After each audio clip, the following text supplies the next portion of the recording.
ಈವರೆಗೂ ಕೂಡ ನೀವು ಈ ರೀತಿಯ ಸ್ಟೋರಿಯನ್ನ ನೋಡಿರೋದಕ್ಕೆ ಸಾಧ್ಯನೇ ಇಲ್ಲ.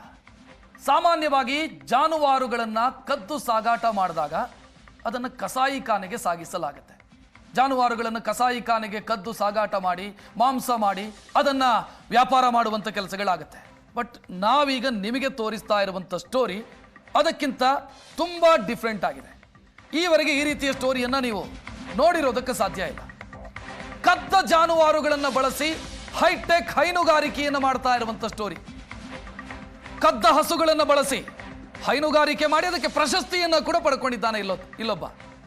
ಕದ್ದ ಹಸುಗಳಿಂದ ವೀರನಗೌಡ ಪಾಟೀಲ್ ಎಂಬಾತ ಹೈನುಗಾರಿಕೆಯನ್ನು ಮಾಡಿ ಅದಕ್ಕೆ ಪ್ರಶಸ್ತಿಯನ್ನು ಪಡ್ಕೊಂಡಿದ್ದಾನೆ. ಗದಗ ಜಿಲ್ಲೆಯ ನರಗುಂದ ತಾಲೂಕಿನ ಕೊಣ್ಣೂರು ಗ್ರಾಮದ ವ್ಯಕ್ತಿಯನ್ನು ಈಗ ಅರೆಸ್ಟ್ ಮಾಡಲಾಗಿದೆ. ತನ್ನ ಮನೆಯ ಹಿಂಭಾಗ ಹೈನುಗಾರಿಕೆಯ ಶೆಡ್ ಅನ್ನು ನಿರ್ಮಾಣ ಮಾಡಿದ್ದಾನೆ. ಅಲ್ಲಿ ಜಾನುವಾರುಗಳನ್ನು ಸಾಕ್ತಿದ್ದ. 2-3 ವರ್ಷಗಳಿಂದ ಹೈನುಗಾರಿಕೆ ಮಾಡ್ತಾ ಇದ್ದ ವೀರನಗೌಡ. ಬಟ್ ಅಲ್ಲಿ ಇದ್ದಂತ ಜಾನುವಾರುಗಳು ಎಲ್ಲಿ ಎದ್ದು ಅಂತ ಕೇಳಿದ್ರೆ ಕಳ್ಳತನ ಮಾಡಿ ತೆಗೆದುಕೊಂಡು ಬಂದಂತ ಜಾನುವಾರುಗಳು. ರಾತ್ರಿ ಜಾನುವಾರುಗಳನ್ನು ಕಳ್ಳತನ ಮಾಡೋದು, ಬೆಳಗ್ಗೆ ಹೈನುಗಾರಿಕೆಯ ರೀತಿಯಲ್ಲಿ ಪೋಸ್ ಕೊಡೋದು ವೀರನಗೌಡ. ಸದ್ಯ ಪೊಲೀಸರು ಈತನನ್ನು ಅರೆಸ್ಟ್ ಮಾಡಿದ್ದಾರೆ. ಈತನಿಗೆ ಪ್ರಶಸ್ತಿಯೂ ಕೂಡ ಸಿಕ್ಕಿತ್ತು ಅಂತ ಗಮನಿಸಬೇಕಾದಂತ ವಿಚಾರ. ಹೈನುಗಾರಿಕೆಯ ವಿಚಾರದಲ್ಲಿ ಪ್ರಶಸ್ತಿಯನ್ನ ಕೂಡ ಪಡ್ಕೊಂಡಿದ್ದ. ಗದಗ ಸುತ್ತಮುತ್ತ ಜಾನುವಾರುಗಳನ್ನು ಕಳ್ಳತನ ಮಾಡಿ ರಾತ್ರಿ ಆ ಜಾನುವಾರುಗಳನ್ನು ತೆಗೆದುಕೊಂಡು ಬಂದು ಹಟ್ಟಿಯಲ್ಲಿ ಕಟ್ಟಿ ಹೈನುಗಾರಿಕೆ ಅಂತ ಮಾಡಿ ಅದರಿಂದ ಪ್ರಶಸ್ತಿಯನ್ನ ಕೂಡ ಈತ ಪಡ್ಕೊಂಡಿದ್ದ.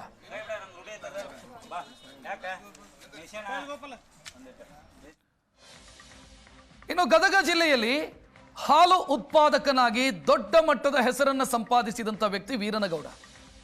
ಹೈನುಗಾರಿಕೆಯ ಮುಖಾಂತರ KMF ನಿಂದ ಕೂಡ ಗುರುತಿಸಲ್ಪಟ್ಟಿದ್ದ ವೀರನಗೌಡ. ಉತ್ತಮ ಹೈನುಗಾರಿಕೆಯ ವಿಚಾರದಲ್ಲಿ ಪ್ರಶಂಸೆಗೂ ಕೂಡ ಈ ಕಳ್ಳ ಒಳಪಟ್ಟಿದ್ದ. ಹಾಲು ಹಿಂಡೋ ಆಕಳುಗಳನ್ನೇ ಟಾರ್ಗೆಟ್ ಮಾಡಿ ಕಳ್ಳತನ ಮಾಡಿ 10ಕ್ಕೂ ಹೆಚ್ಚು ಜಾನುವಾರುಗಳನ್ನು ಕಳ್ಳತನ ಮಾಡಿದಂಥ ಕೇಸು ಈತನ ಮೇಲೆ ದಾಖಲಾಗಿದೆ. ಅಂದ್ರೆ ಬೇರೆ ಬೇರೆ ಗ್ರಾಮದಲ್ಲಿ ಜಾನುವಾರುಗಳ ಕಳ್ಳತನ ಆಗ್ತಾ ಇತ್ತು. ಪೊಲೀಸರಿಗೆ ಇದು ತಲೆನೋವಾಗಿತ್ತು. ಡೌಟ್ನ ಮೇಲೆ ಈತನ ಜಾನುವಾರು ಸಾಕಾಣಿಕೆ ಕೇಂದ್ರದ ಮೇಲೆ ದಾಳಿ ಮಾಡಿದಂಥ ಸಂದರ್ಭದಲ್ಲಿ ಪೊಲೀಸರಿಗೆ ಖಚಿತ ಆಗಿದೆ. ಯಾಕಂತಂದ್ರೆ ಜಾನುವಾರುಗಳಿತ್ತು, ಕರು ಇರಲಿಲ್ಲ. ಹಸು ಮಾತ್ರ ಇತ್ತು, ಕರು ಇಲ್ಲ. ಕರು ಇಲ್ಲದೆ ಈತ ಹೆಂಗೆ ಹೈನುಗಾರಿಕೆ ಮಾಡ್ತಿದ್ದ ಅಂತ ಒಂದು ಅನುಮಾನ ಬಂತು. ವಿಚಾರಿಸಿದಾಗ ಗೊತ್ತಾಗಿದ್ದು ಈತ ಜಾನುವಾರುಗಳನ್ನ ಕಳ್ಳತನ ಮಾಡ್ಕೊಂಡು ತೆಗೆದುಕೊಂಡು ಬರ್ತಾ ಇದ್ದ. ವೀರನಗೌಡನ ಫೋಟೋವನ್ನು ನೋಡ್ತಾ ಇದ್ದೀವಿ. KMF ನಿಂದ ಪ್ರಶಸ್ತಿ ಪಡ್ಕೊಂಡಿದ್ದಂತ ವ್ಯಕ್ತಿ.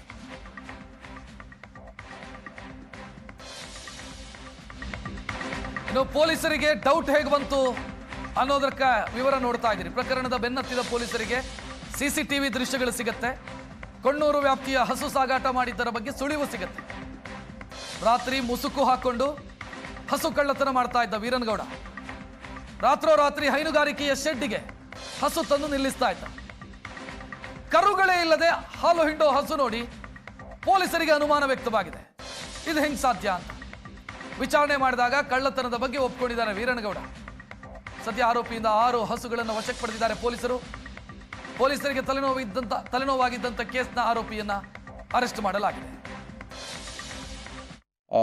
ಪ್ರಕರಣಕ್ಕೆ ಸಂಬಂಧಪಟ್ಟಂತೆ ನಮ್ಮ ನರಗುಂದ ಪೊಲೀಸ್ ಠಾಣೆಯ ಇನ್ಸ್ಪೆಕ್ಟರು ಮತ್ತು ಅವರ ಸಿಬ್ಬಂದಿಯವರು ವಿಶೇಷ ಕಾರ್ಯಾಚರಣೆ ಕೈಗೊಂಡಿರ್ತಾರೆ.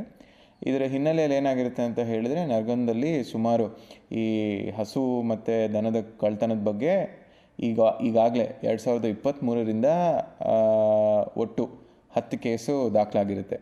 ಈ 10 ಕೇಸು ಮತ್ತು ಈ ಕೇಸಿನ ತನಿಖೆ ಹಿನ್ನೆಲೆಯಲ್ಲಿ ಕಾರ್ಯಾಚರಣೆ ಮಾಡಿ ಇವರು ಯಶಸ್ವಿಯಾಗಿ ಆರೋಪಿನ ಪತ್ತೆ ಹಚ್ಚೋದ್ರಲ್ಲಿ ಯಶಸ್ವಿಗೊಂಡಿರ್ತಾರೆ. ಈ ಪ್ರಕರಣಕ್ಕೆ ಸಂಬಂಧಪಟ್ಟಂತೆ ಆರೋಪಿ ವೀರನಗೌಡ ತಂದೆ ಪರ್ವತಗೌಡ ಪಾಟೀಲ್, ವಯಸ್ಸು 48 ವರ್ಷ. ಅವನು ಕೂಡ ಕೃಷಿ ಕೆಲಸ ಮಾಡಿಕೊಂಡಿದ್ದು. ಅವನು ತೆಂಗಿನಕೇರಿ ಓಣಿ ಕಣ್ಣೂರು ಗ್ರಾಮದವನಾಗಿದ್ದು ಅವನ್ನ ಈ ಹೆಚ್ಚಿನ ಡೀಟೇಲ್ ನೀಡೋದಕ್ಕೆ ನಮ್ಮ ಪ್ರತಿನಿಧಿ ಗಿರೀಶ್ ಫೋನ್ ಸಂಪರ್ಕದಲ್ಲಿ. ಗಿರೀಶ್, ಎಷ್ಟು ಸಮಯದಿಂದ ಇದನ್ನು ಮಾಡ್ತಾ ಇದ್ದ ಈತ ವೀರನಗೌಡ? ಏನು ತನಿಖೆ ಸಂದರ್ಭದಲ್ಲಿ ಏನು ವಿಚಾರ ಗೊತ್ತಾಗಿದೆ? ರಕ್ಷತ್, ಕಳೆದ 2-3 ವರ್ಷಗಳಿಂದ ಕೊಣ್ಣೂರು ಗ್ರಾಮದಲ್ಲಿ ಈತೊಬ್ಬ ಪ್ರಗತಿಪರ ರೈತ ಹಾಲು ಉತ್ಪಾದಕ, ಉತ್ತಮ ಹಾಲು ಉತ್ಪಾದಕ ಅಂತ ಹೇಳಿ ಹೆಸರು ಮಾಡಿದಂತವನು. ಸರಿಸುಮಾರು ವಾರ್ಷಿಕ 26,000 ಲೀಟರ್, 30 ರೂಪಾಯಿ ಅಂತೂ ಹಿಡಿದ್ರು 7,50,000 ರೂಪಾಯಿದಷ್ಟು ವಾರ್ಷಿಕ ಆದಾಯ ಈತ ಹಾಲಿನಿಂದನೇ ತೆಗಿತಾ ಇದ್ದ. ಉಪನ್ಯಾಸಗಳನ್ನು ಕೊಡ್ತಾ ಇದ್ದ, ಊರೂರು ಸುತ್ತಿ ಒಂದ್ ರೀತಿಯ ಇನ್ಸ್ಪಿರೇಷನ್ ಅನ್ನೋ ರೀತಿಯಲ್ಲಿ ಬಿಂಬಿಸ್ಕೊಳ್ತಾ ಇದ್ದ. ಹೀಗಾಗಿ ಇವನ ವಿರುದ್ಧ ಯಾವುದೇ ರೀತಿಯ ಡೌಟ್ಗಳು ಬರ್ತಾ ಇರ್ಲಿಲ್ಲ. ಆದ್ರೆ ನರಗುಂದ ಠಾಣಾ ವ್ಯಾಪ್ತಿಯಲ್ಲಿ 10ಕ್ಕೂ ಹೆಚ್ಚು 2023ರಿಂದ 10ಕ್ಕೂ ಹೆಚ್ಚು ಕಳ್ಳತನ ಪ್ರಕರಣ, ಹಸು ಕಳ್ಳತನ ಪ್ರಕರಣಗಳು ಬೆಳಕಿಗೆ ಬರ್ತಾ ಇತ್ತು. ಅದರಲ್ಲೂ ಹಿಂಡುವ ಅಂದ್ರೆ ಹಾಲು ಉತ್ಪಾದನೆ ಮಾಡುವಂತಹ ಜಾನುವಾರುಗಳನ್ನೇ ಟಾರ್ಗೆಟ್ ಮಾಡಿ ಕಳ್ಳತನ ಮಾಡ್ಲಾಗ್ತಾ ಇತ್ತು. ಪೊಲೀಸರಿಗೂ ಕೂಡ ಇದು ತಲೆನೋವಾಗಿ ಪರಿಣಮಿಸಿತ್ತು. ಹಳ್ಳಿಗಳಲ್ಲಿ ಹೋದಲ್ಲಿ ಸಂದರ್ಭದಲ್ಲಿ ಪೊಲೀಸರಿಗೂ ಕೂಡ ಮೊದಲು ಈ ಕಳ್ಳರನ್ನ ಹಿಡೀರಿ ಅಂತ ಹೇಳಿ ಅವರಿಗೆ ಹೇಳ್ತಾ ಇದ್ರಂತೆ. ಹೀಗಾಗಿ ಪೊಲೀಸರಿಗೆ ತುಂಬಾನೇ ತಲೆನೋವಾಗಿ ಪರಿಣಮಿಸಿತ್ತು.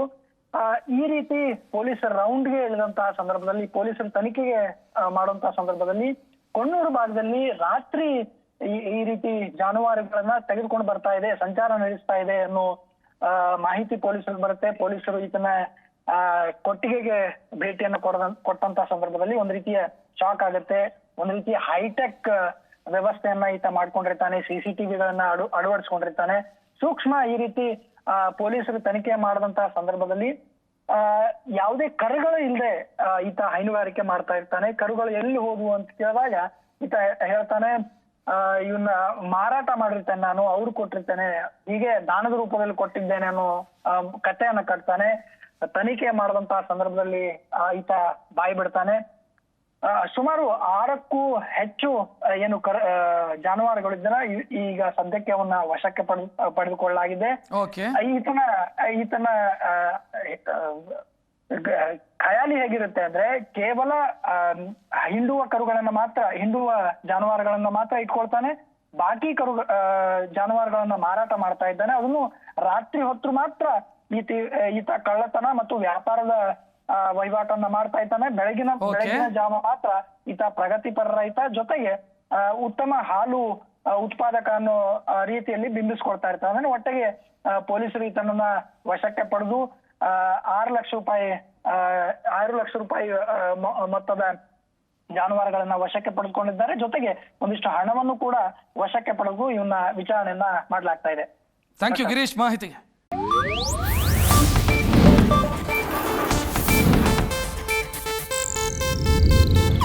ಇದು ಏಷ್ಯಾನೆಟ್ ನ್ಯೂಸ್ ನೆಟ್ವರ್ಕ್ ಪ್ರಸ್ತುತಿ.